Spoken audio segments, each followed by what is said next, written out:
Geography, first chapter, Resources and Development. A resources is something that can be used for a purpose.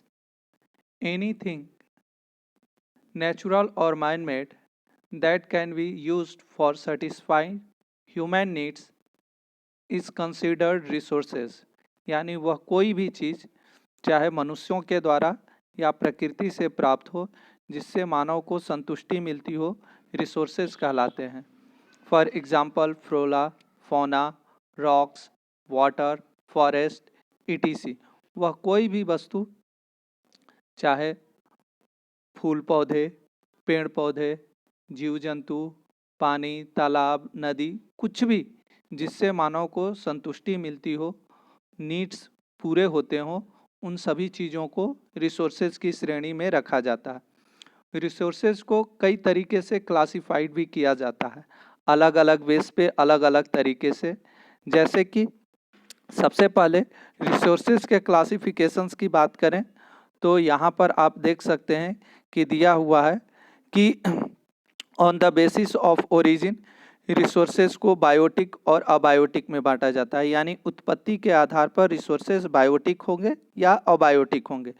इसके बाद जो है वो दूसरी चीज़ देखने को मिलती है कि on the basis of exhaustibility. Exhaustibility कहने का मतलब होता है कि समाप्ति के आधार पर कौन से रिसोर्सेज समाप्त होंगे, कौन से नहीं होंगे.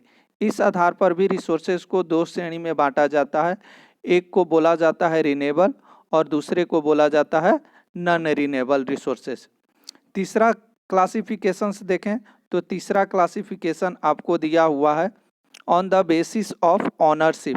ऑनरशिप का मतलब हुआ गया कि किसी भी रिसोर्स का कोई मालिक होता है तो उसके मालिकाना हक के आधार पर रिसोर्सेज के भी चार प्रकार होते हैं.